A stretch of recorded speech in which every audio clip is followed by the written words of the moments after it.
Right. So நாம இந்த கிளாஸ்ல பார்க்க போற விடயம் என்னன்னு சொன்னா அந்த எக்ஸ்பர்ட் சிஸ்டம், சரியா?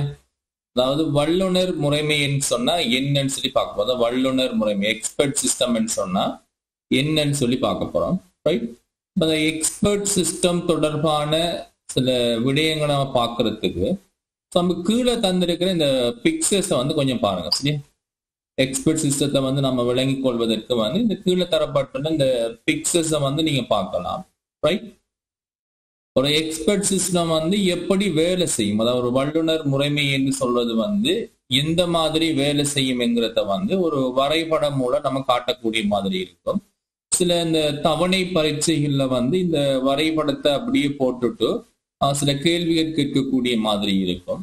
ஸோ அதே நேரம் வந்து ஃபைனல் எக்ஸாமுக்கு வந்து நமக்கு அந்த சில எம்சிக்கு கேள்விகள்லையும் வந்து இந்த எக்ஸ்பர்ட் சிஸ்டம் தொடர்பான சில விடயங்கள் வந்து உங்களுக்கு கேட்கக்கூடிய மாதிரி இருக்கும். ரைட். ஓகே.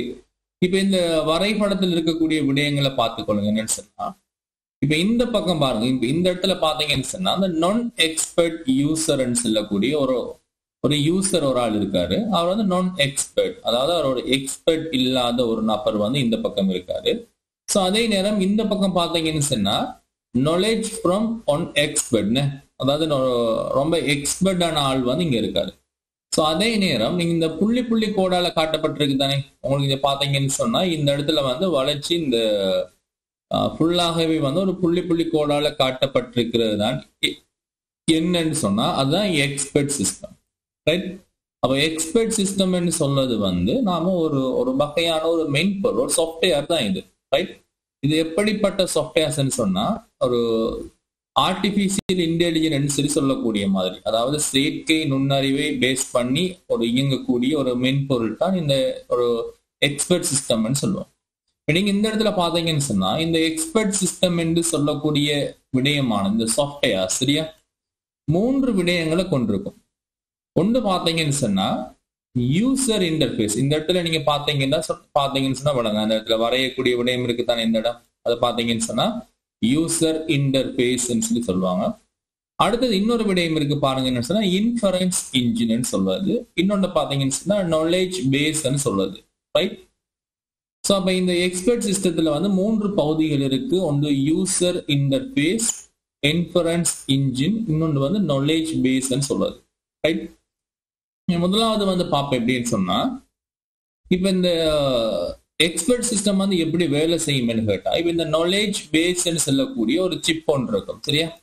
அப்ப இந்த நாலேஜ் பேஸுக்குள்ள என்ன இருக்கும்னு சொன்னா அந்த எக்ஸ்பர்டான நபர்களுடைய அந்த அறிவு தளம்னு சொல்றது. நாலேஜ் பேஸ்ன்னு சொன்னா அறிவு தளம்னு சொல்றது. அந்த எக்ஸ்பர்டான நபர்களுடைய அந்த அறிவு தளங்கள், அவர்களுடைய இந்த விடயங்கள் இருக்குத்தானே, ஒவ்வொரு பிரச்சனைக்கான தீர்வுகள், ஆலோசனைகள் தொடர்பான பல விடயங்களை வந்து இந்த நாலேஜ் பேஸ்ல வந்து போட்டு வச்சிருப்பாங்க. அது குறித்த ஒருத்தருடைய ஆலோசனையாக இருக்கலாம், அல்லது ஒரு குறித்த நிறுவனத்தினுடைய ஆலோசனைகள் அறிவுரைகளாக இருக்கலாம், சரி. அப்போ ஒரு குழுவினுடைய ஆலோசனையாக இருக்கலாம். இப்படி பல விடயங்கள் வந்து எதுக்குள்ள இருக்கும்னு சொன்னா இந்த நாலேஜ் பேஸுக்குள்ள வந்து அவங்க லோட் பண்ணி வச்சிருப்பாங்க. அந்த ஒவ்வொரு விடயங்களையும் வந்து அதுக்குள்ள போட்டுக்கிட்டே இருப்பாங்க. ரைட்.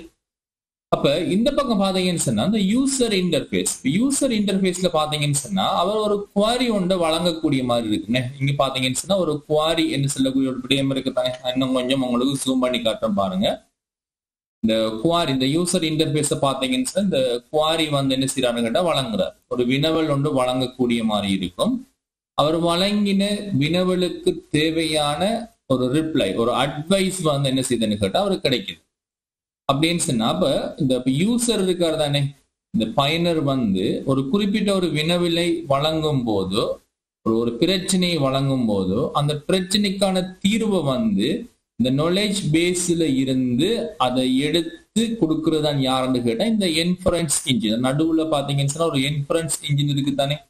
அவருடைய வேலை என்னன்னு சொன்னா பயனர் வந்து ஒரு பிரச்சனை அல்லது ஏதாச்சும் ஒரு வினாக்களை வந்து முன்வைக்கும் போது அந்த வினாக்களுக்கான தீர்வு வந்து எங்க இருக்கும்னு கேட்டா நாலேஜ் பேஸ்ல இருக்கும்.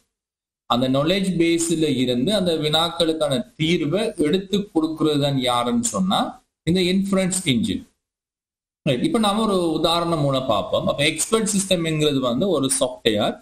அதுவும் எப்படிப்பட்ட சாஃப்ட்வேர்ன்னு சொன்னா ஒரு ஆர்டிபிஷியல் இன்டெலிஜென்ஸ் ஒரு செயற்கை நுண்ணறிவை அடிப்படையாக கொண்ட ஒரு ஒரு வல்லுனர், ஒரு எக்ஸ்பர்ட் சிஸ்டம் ஆகும். இப்ப பயனர் வந்து நீங்க இப்ப இது எப்படி யோசிக்கலாம்னு சொன்னா, இப்ப இந்த பயனர் இருக்கார் தானே, இப்ப அவர் வந்து என்ன செய்யறான்னு கேட்டா தன்னுடைய மொபைல் போன்ல சரி, கம்ப்யூட்டர்ஸ்ல சரி, ஏதாச்சும் அவர் என்ன செய்யலாம், ஒரு எக்ஸ்பர்ட் சிஸ்டம் வந்து யூஸ் பண்ணலாம். இப்ப நீங்க அவங்களோட மொபைல் போன்ல இருக்கிற பிளே ஸ்டோர்ல சரி, இன்டர்நெட்ல சரி, இப்ப வந்து நிறைய வந்து ஏஐ சிஸ்டம் வந்து நிறைய வந்திருக்குன்னு. இப்ப என்ன செய்யணும்னு கேட்டா, இப்ப பயனர் வந்து ஒரு குறிப்பிட்ட ஒரு சாஃப்ட்வேர்ஸ், உதாரணத்துக்கு வந்து நம்ம ஒரு ஒரு ஹெல்த் கேர் சாஃப்ட்வேர்னு வச்சுக்கொள்ளுங்களேன். அதாவது ஒரு மனிதனுடைய ஆரோக்கியம் தொடர்பான ஒரு சாஃப்ட்வேர்னு வச்சுக்கொள்ளுங்களேன். இப்ப குறிப்பிட்ட இந்த நபர் இருக்கார் தானே, இப்ப இந்த நபர் வந்து அவருக்கு ஒரு மருத்துவ ஆலோசனை ஒன்று தேவைப்படுகின்றது. இப்ப அவருக்கு வந்து ஒரு ஒரு கிட்னி பிரச்சனை, அல்லது அவருக்கு ஏதோ இதயத்துல பிரச்சனை, அந்த கொலஸ்ட்ரால் சரியா, அல்லது ஒரு டெங்கு காய்ச்சல், இந்த மாதிரியான ஏதாச்சும் ஒரு பிரச்சனை இருக்கும். அப்ப இந்த யூசர் இன்டர்ஃபேஸ்ங்கிறது என்னன்னு சொன்னா, அவர் அந்த ஸ்கிரீன்ல பாக்குறதுன்னு, நீங்க ஸ்கிரீன்ல வந்து நிறைய விடயங்களை பார்த்துட்டு இருப்பீங்க தானே. ஸ்கிரீன்ல வந்து இப்ப நீங்க வாட்ஸ்அப் பார்ப்பீங்க, பேஸ்புக் பார்ப்பீங்க, எல்லாமே வந்து என்னன்னு சொன்னா அது இடைமுகம் தான் நாம சொல்லுவோம். சரி, அது பயனர்களுக்கு பார்க்கிறது வந்து இடைமுகமாக இருக்கும். இப்ப அந்த பயனர் வந்து என்ன செய்யறாருன்னு சொன்னா, அந்த இடைமுகத்துல போய் அவர் வந்து டைப் பண்ணுவார். என்ன டைப் பண்ணாருன்னு சொன்னா, அவருக்கு வந்து ஒரு டெங்கு ஃபீவர் சொல்லி டைப் பண்ணலாம், அல்லது டெங்கு ஃபீவருக்கான ஒரு ஆலோசனை கேட்கலாம், அல்லது வந்து அவர் ஒரு கிட்னி பிரச்சனை, கொலஸ்ட்ரால் பிரச்சனைன்னு சொல்லி ஏதோ ஒரு விடயத்தை வந்து அவர் டைப் பண்றாரு. சரியா, அப்ப டைப் பண்ணும்போது அப்புறம் அந்த இவருக்கு ஒரு ஒரு ஒரு ஆலோசனை அல்லது ஒரு பிரச்சனையை தானே டைப் பண்ணுவாரு. அதாவது ஒரு டெங்கு ஃபீவர்ன்னு அந்த டெங்கு ஃபீவருக்கான ஒரு ஒரு தீர்வு என்னன்னு சொல்லி கேட்டு அவர் டைப் பண்றாரு. இப்போ டைப் பண்ணும்போது அவன் இந்த இன்ஃபரன்ஸ் இன்ஜின் என்ன செய்யும் கேட்டா, அந்த டெங்கு ஃபீவர்ன்னு சொன்னா அதற்கான தீர்வுகளை வந்து இந்த நாலேஜ் பேஸ் இருக்கு தானே, அந்த நாலேஜ் பேஸ்ல இருந்து எடுத்து அது அவருக்கு ஒரு அட்வைஸா வந்து டிஸ்பிளேல காட்சிப்படுத்தும்.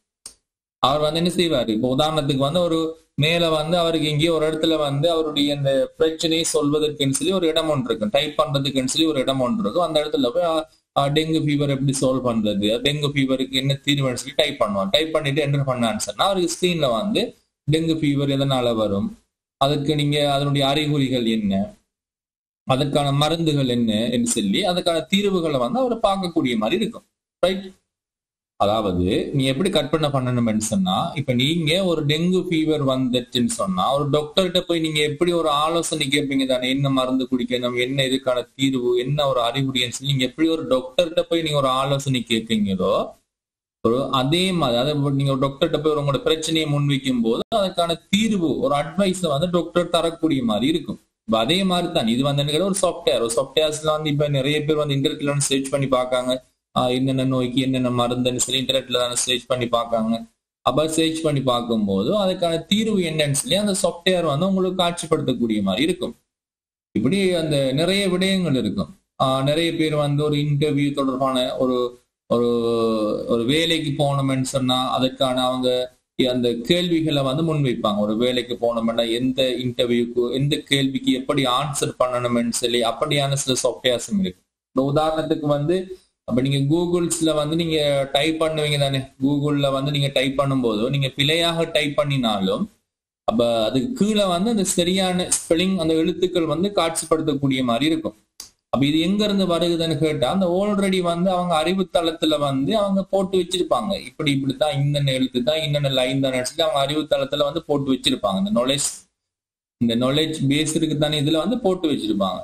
அப்ப நீங்க அந்த டைப் பண்ணும்போது அப்ப என்ன செய்ய, அந்த சரியான அந்த பதங்களை வந்து என்ன செய்யும், அந்த இன்ஃபரன்ஸ் என்ஜின் எடுத்து உங்களுக்கு அதுக்கு கீழே அந்த உங்களுக்கு இன்டர்ஃபேஸ்ல பார்க்கக்கூடிய மாதிரி இருக்கும். அதே மாதிரி நிறைய பேர் வந்து அந்த டிக்ஷனரிகள் யூஸ் பண்ணுவாங்க, ஒரு குறிப்பிட்ட ஒரு வேர்ட்ஸை டைப் பண்ணுவாங்க. டைப் பண்ணும்போது அதற்கான தொடர்பான விடயங்களை வந்து எடுத்து பார்க்கறது. ரைட், இப்படி யூஸ் பண்றதுதான் நம்ம என்ன செய்யணும்னு கேட்டா அந்த ஒரு எக்ஸ்பர்ட் சிஸ்டம்னு சொல்லுவோம். ரைட், ஒரு அளவுக்கு உங்களுக்கு வந்து ஒரு எக்ஸ்பர்ட் சிஸ்டம்னா ஒரு அளவுக்கு உங்களுக்கு என்னன்னு புரியுதா கொஞ்சமாச்சும் நான் சொல்றது? யாராச்சும் ரிப்ளை பண்ணுங்க. ரைட், அப்ப எக்ஸ்பர்ட் சிஸ்டம் எங்க ஒரு வகையான சாஃப்ட்வேர்ஸ் தான், நீங்க அன்றாட வாழ்க்கையில நீங்க பயன்படுத்தி கொண்டிருக்கக்கூடிய சில சாஃப்ட்வேர்ஸ் தான். சரியா, இப்ப நீங்க இந்த இடத்துல பாருங்க என்னன்னு சொன்னா இந்த பயனர் இடைமுகத்தை பாருங்க. முதலாவது பயனர் இடைமுகம் யூசர் இன்டர்ஃபேஸ் என்னன்னு சொன்னா இது நிபுணத்துவம் அற்ற பயனரின் அப்ப நிபுணத்துவம் அற்ற பயனர் என்ன யாரோ ஒரு எக்ஸ்பர்ட் இல்லாத பயனரின் பிரச்சனைகள், அவருக்கு என்ன பிரச்சனை அல்லது வினாக்களுக்கான தீர்வுகள் மற்றும் ஆலோசனைகளை வழங்குவதற்காக முறைமையுடன் பயனரை இது தொடர்படுத்தும். அப்ப இந்த இன்டர்ஃபேஸ் என்னன்னு கேட்டா அந்த குறிப்பிட்ட சிஸ்டத்தோட தொடர்பு படுத்தக்கூடிய அந்த இன்டர்ஃபேஸை தான் நம்ம என்ன சொல்லுவோம் கேட்டா யூசர் இன்டர்ஃபேஸ்ன்னு சொல்லுவோம். சரி, அந்த பயனர் வந்து ஒரு குறிப்பிட்ட கேள்விகளை கேட்கும் போது தானே அதுக்கான ஆன்சர் வந்து கிடைக்கக்கூடிய மாதிரி இருக்கும். ரைட்? அப்ப நீங்க யோசிக்க அந்த ஆன்சர்ஸ் வந்து இதுல வந்து இந்த நாலேஜ் பேஸ்ல வந்து போட்டு வச்சிருப்பாங்க, என்னென்ன கேள்விகள் கேட்டா என்ன மாதிரி ஆன்சர் வரும். அதே மாதிரி பாருங்க அறிவுத்தாள், அதான் நாலேஜ் பேஸ்ன்னு சொல்லுது. இது நிபுணத்துவம் மிக்க நபர்களிடமிருந்து, அதாவது எக்ஸ்பர்ட் இருப்பாங்க, அந்த எக்ஸ்பர்ட் பர்சன்ஸ் இருப்பாங்க. அப்ப நிபுணத்துவம் மிக்க நபர்களிடமிருந்து பெறப்பட்ட அறிவு, ஆற்றல், திறன் மற்றும் ஆலோசனைகளை வந்து உள்ளடக்கியதாக இருக்கும். சரி, அது எக்ஸ்பர்ட்டான நபர்களுடைய இந்த நாலேஜ் எல்லாமே வந்து இந்த நாலேஜ் பேஸ் என்று சொல்லக்கூடிய ஒரு சிப்புக்குள்ள வந்து ஒரு இடத்துல வந்து அவங்க எல்லாத்தையும் வந்து லோட் பண்ணி வச்சிருப்பாங்க. அனுமான இயந்திரம் இன்ஃபரன்ஸ் இன்ஜின் சொல்றதை பார்த்து கொள்ளுங்க. பயனர் இடைமுகம் ஊடாக பயனரது பிரச்சனைகளை உள்வாங்கி அவற்றுக்கான தீர்வு மற்றும் ஆலோசனைகளை அறிவுத்தளத்திலிருந்து பெற்று பயனர் இடைமுகத்தினூடாக பயனருக்கு அனுப்பி வைக்கும். அப்ப பயனர் வந்து அவர் வந்து என்ன செய்வார், யூசர் இன்டர்ஃபேஸ்ல வந்து அவர் டைப் பண்ணக்கூடிய பிரச்சனைகளை உள்வாங்கி அந்த பிரச்சனை வந்து அதுக்கான தீர்வு என்னன்னு சொல்லி அதை என்ன செய்வாரு, இந்த நாலேஜ் பேஸ்ல இருந்து அதை எடுத்து அந்த யாருக்கு கொடுக்கணும், அந்த பயனருக்கு வந்து காண்பிக்கணும். அவர் தான் யாருன்னா இன்ஃபரன்ஸ் இன்ஜின். சரியா? அப்ப நீங்க அந்த எக்ஸாம்ல வந்து இந்த இன்ஃபரன்ஸ் இன்ஜின், நாலேஜ் பேஸ் என்ற சொற்களை கண்டீங்கன்னு சொன்னா அது ஒரு எக்ஸ்பர்ட் சிஸ்டம் எடுத்து நீங்க அறிஞ்சு கொள்ளலாம். சில டேம் எக்ஸாம்ஸ்லயும் வந்து சில இந்த மாதிரியான பிக்சர்ஸ்களை போட்டு இந்த ஏபிசின்னு போட்டு இப்படத்தை என்ன வரும் இப்படத்தை என்ன வரும்னு சொல்லி அதெல்லாம் கண்டுபிடிக்க சொல்லி அந்த எக்ஸாம்ல போட்டுருப்பாங்க. ரைட்? அதே நேரம் நீங்க மேலுக்கு வந்து இப்ப நோட்ஸை பார்க்கலாம். சரி, இப்போ உங்களுக்கு அந்த எக்ஸ்பர்ட் சிஸ்டம் சொன்னா என்னங்கிற ஒரு ஐடியா வந்துச்சுன்னு சொன்னா இப்ப உங்களுக்கு அந்த நோட்ஸை பார்க்கும்போது கொஞ்சம் தெளிவா வழங்கக்கூடிய மாதிரி இருக்கும். பாருங்க, குறித்த துறையில் மனிதன் கொண்டுள்ள நிபுணத்துவம், ஆற்றல் போன்ற அச்செயலை நிறைவேற்றுவதற்காக செயற்படக்கூடிய ஒரு செயற்கை நுண்ணறிவை பயன்படுத்தும் மென்பொருள்கள் வல்லுநர் முறைமை எனப்படும். செயற்கை நுண்ணறிவுனா என்ன அர்த்தம் கேட்டா ஒரு இயந்திரத்தோட வந்து நம்ம பேசுறது, ஒரு இயந்திரத்துக்கிட்ட அல்லது ஒரு சாஃப்ட்வேர்ஸ் கிட்ட வந்து நீங்க ஒரு கேள்வி ஒன்று கேட்கும் போது அதற்கான ஒரு பதிலை வந்து அது தரக்கூடிய மாதிரி இருக்கும். இப்போ ஆர்டிபிஷியல் இன்டெலிஜென்ஸ் சொல்லக்கூடிய அந்த துறை வந்து மிகவும் ஒரு விருத்தி அடைந்த துறையாக போய்கிட்டு இருக்கு. ரைட்? அப்ப வந்து ஒரு எக்ஸ்பர்ட் சிஸ்டம் சொல்றது ஒரு செயற்கை நுண்ணறிவை அடிப்படையாக வைத்து வேலை செய்யக்கூடிய மாதிரி இருக்கும். இது ஒரு குறித்த பிரச்சனையை தீர்ப்பதற்கு தேவையான ஆலோசனைகளையும் அறிவுரைகளையும் வழங்கக்கூடியது. அப்ப நம்ம ஒரு குறித்த பிரச்சனையை வந்து நம்ம முன் வச்சோம்னு சொன்னா அந்த பிரச்சனைக்கான ஆலோசனை என்ன, அறிவுறுத்தல் என்ன, அதுக்கான தீர்வு என்னங்கிற விடயங்களை வந்து அந்த எக்ஸ்பர்ட் சிஸ்டம் மூலமா நம்ம பெற்றுக்கொள்ளக்கூடிய மாதிரி இருக்கும். இப்ப மனித வல்லுநர்கள் எவ்வாறு தீர்மானங்கள் எடுக்கின்றன என்பதனையும் அவ்விதிமுறைகளை எவ்வாறு கணனி புரிந்து கொள்கின்ற வகையில் மொழிபெயர்க்கின்றன என்பதையும் ஆராயும் அறிவியல் பொறியியலை கற்று அறிந்திருத்தல் வேண்டும். ரைட்?